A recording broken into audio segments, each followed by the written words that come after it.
السلام علیکم ورحمۃ اللہ وبرکاتہ۔ اللہ رب محمد صلی اللہ علیہ وسلم نحن عباد محمد صلی اللہ علیہ وسلم۔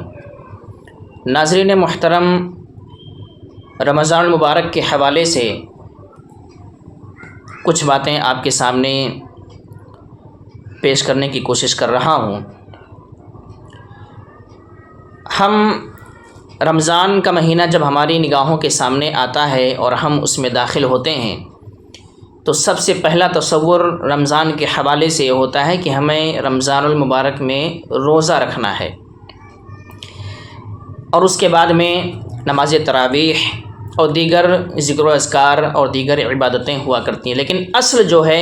وہ سب سے پہلا خیال رمضان کا جیسے ہی نام آتا ہے تو روزہ کا نام آتا ہے، روزہ کا خیال آتا ہے کہ ہمیں اس مہینے میں روزہ رکھنا ہے۔ تو ہمیں یہ معلوم ہونا چاہیے اور ہمیں ہر مسلمان کو یہ جاننا چاہیے کہ رمضان کا روزہ کب سے فرض ہوا ہے، یہ سلسلہ کب سے چلتا آ رہا ہے۔ حضور صلی اللہ علیہ وسلم کے دور میں اعلان نبوت کے بعد یہ کب فرض ہوا، یا اعلان نبوت سے پہلے یہ سلسلہ چلتا آ رہا ہے، کب سے یہ روزہ فرض ہوا اور کب سے مسلمان اس روزہ کو رکھتے ہوئے آ رہے ہیں، رمضان کا روزہ کب سے فرض ہوا ہے۔ تو یاد رکھ لیجئے، ذہن میں رکھنے کی بات ہے کہ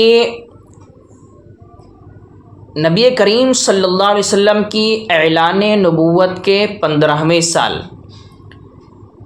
10 شوال 2 ہجری میں روزہ فرض ہوا ہے۔ نبی کریم صلی اللہ علیہ وسلم کی اعلان نبوت کے 15ویں سال، یعنی حضور صلی اللہ علیہ وسلم کو اعلان نبوت فرما کے 14 سال ہو چکے تھے، 15واں سال لگا ہوا تھا، تب جا کے روزہ فرض ہوا ہے۔ اور جس دن یہ روزہ فرض ہوا ہے وہ 10 شوال کا دن تھا اور 2 ہجری کی تاریخ تھی۔ 10 شوال 2 ہجری میں یہ روزہ فرض ہوا ہے۔ اچھا، یہ چیز بھی سمجھنے کی ہے کہ روزہ جو ہے وہ صرف ہم پر یعنی نبی کریم صلی اللہ علیہ وسلم کی امت پہ فرض نہیں ہوا ہے، بلکہ اس سے پہلے جتنے بھی انبیاء کرام تشریف لائے سب پر روزے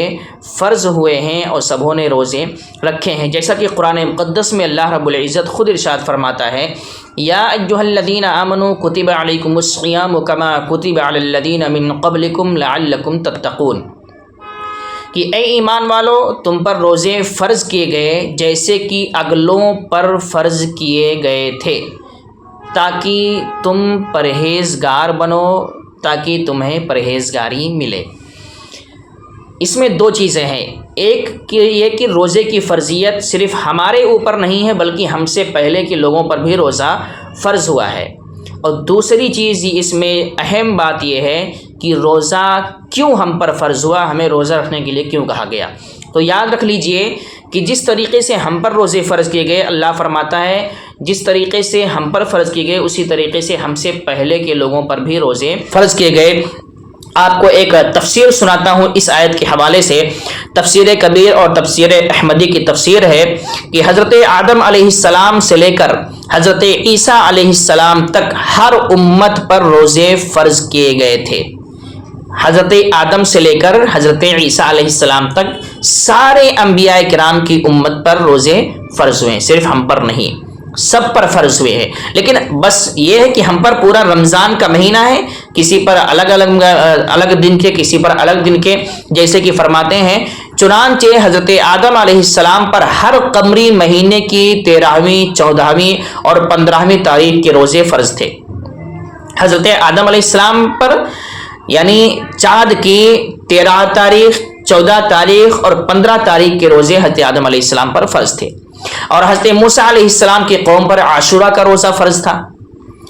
اس طریقے اور اس کے علاوہ بھی بہت ساری روایتیں ہیں۔ تو بہرحال بتانے کا مقصد یہ ہے کہ روزہ جو ہے وہ صرف ہم پر نہیں بلکہ ہم سے پہلے لوگوں پر بھی فرض کیے گئے، اور دوسری بات یہ کہ روزہ تم پر اس لیے فرض کیے گئے تاکہ تم متقی بن جاؤ۔ شریعت کے تمام احکام کا مقصد جو ہوتا ہے وہ مومن کو متقی بنانا ہوتا ہے۔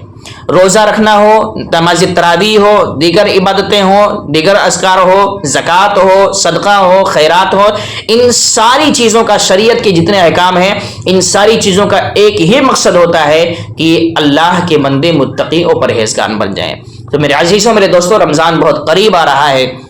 ہمیں اور آپ کو